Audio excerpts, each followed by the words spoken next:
बज गया है मध्य प्रदेश में चुनावी बिगुल। बीजेपी कांग्रेस के साथ इस बार केजरीवाल और अखिलेश की पार्टी भी होगी चुनावी मैदान में। किसको मिलेगा जनता का समर्थन और किसको मिलेगी मात? एमपी एक्सप्रेस न्यूज की रहेगी पल पल नजर। चुनाव का सबसे तेज अपडेट देखिए सिर्फ एमपी एक्सप्रेस लाइव टीवी पर। पन्ना चुनाव में भोपाल के हनी ट्रैप की हुई एंट्री। मंत्री जी चला रहे थे अपने घर में चकला घर। कांग्रेस प्रत्याशी ने फिर बृजेंद्र सिंह पर लगाया आरोप। पन्ना जिले में चुनाव की तारीख जैसे जैसे नजदीक आती जा रही है, वैसे वैसे नेताओं के आरोप तीखे होते जा रहे हैं। पन्ना विधानसभा चुनाव में भोपाल के हनी ट्रैप की फिर एंट्री हुई है। कांग्रेस प्रत्याशी भरत मिलन पांडे ने एक चुनावी जनसभा में मंत्री बृजेंद्र प्रताप सिंह पर आरोप लगाया कि वो अपने घर में चकला चलाते हैं। उन्होंने कहा कि पन्ना के हीरे का उत्खनन रुकवाने से लोग बेरोजगार हो गए हैं। बालू का भारी अवैध उत्खनन हो रहा है, जिससे जिले के लोग परेशान हैं।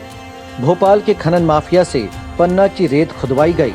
तमाम आरोपों के बीच कांग्रेस प्रत्याशी के समर्थन में सभा करने आई रोशनी यादव ने भी ऐसे ही आरोप लगाए, जिससे चुनाव अचानक और अधिक गर्मा गया है। अजयगढ़ में हुई चुनावी सभा में रोशनी यादव को सुनने भारी संख्या में जन समुदाय पहुंचा। भाजपा छोड़कर कांग्रेस में आई पूर्व राज्यपाल की बहू ने कई गंभीर आरोप लगाए हैं। षड्यंत्र रचा जा रहा है कि यहाँ पे लाखों हेक्टेयर की जमीन पे कब्जा करके किसानों की और वृक्ष कटवाने का जो काम कर रहे हैं। और सबको याद है कि हम कोरोना की लड़ाई लड़ते रहे, हम वृक्ष लगाने की बात कर रहे हैं। सारे भारतीय जनता पार्टी के लोग लाखों के मंच से खड़े होकर कहते हैं कि पर्यावरण बचाओ, पौधारोपण करो, और ये कटवाने के लिए एक बंदर प्रोजेक्ट लेके आ रहे थे। तो ये कहाँ हितैषी है?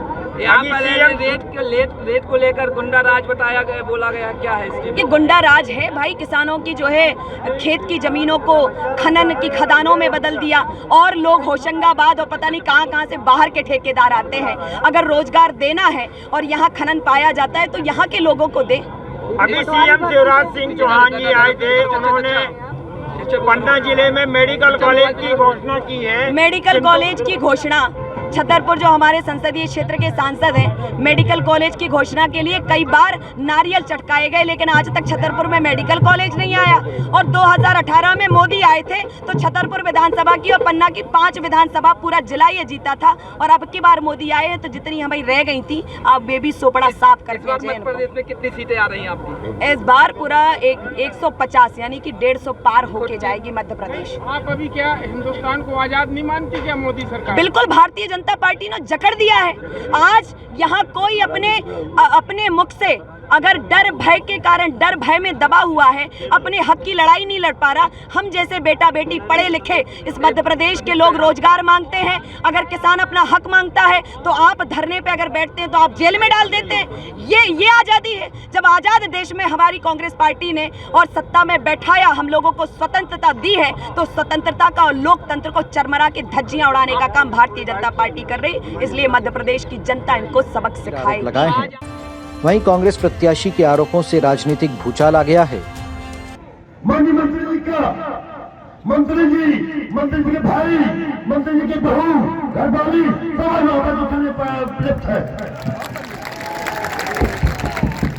और इनका परिवार लिप्त भ्रष्टाचारी में लिप्त है। आपको बताना चाहता हूँ कि अभी 10 साल की परिवार की सजा हुई थी, भ्रष्टाचारी में हुई थी, ये आपको मालूम होना चाहिए। मैंने कोई गुंडागर्दी नहीं की, अवैध उत्खनन नहीं किया, जबकि मंत्री जी ने पन्ना जिले का जो नाम रोशन करना चाहिए था, तो पन्ना जिले का उन्होंने नाम घुमाया है। एक ऐसा कार्य करके बैठे हुए हैं। जिस तरह मंत्री जी ने हनी ट्रैप का सरकार अपने घर में भोपाल के लिए टर्न किया है, मैं आपको बताना चाहता हूं ऐसा नहीं कभी करना चाहिए। जब मंत्री जी अपने घर में चकार चलवा रहे थे, मैं यही बताना चाहता हूँ आपसे। दरअसल जो भोपाल में हनी ट्रैप पकड़ा गया, उसमें कुछ महिलाएं मंत्री के घर को किराए से लिए हुए थीं और उसी में देह व्यापार यानी हनी ट्रैप चलता था, जिसको लेकर कांग्रेस प्रत्याशी मंत्री को निशाने पर लिए हुए हैं। इससे पहले भी उन्होंने ऐसे ही आरोप लगाए थे, लेकिन मंत्री अपना पक्ष रखने के लिए अब तक सामने नहीं आए हैं।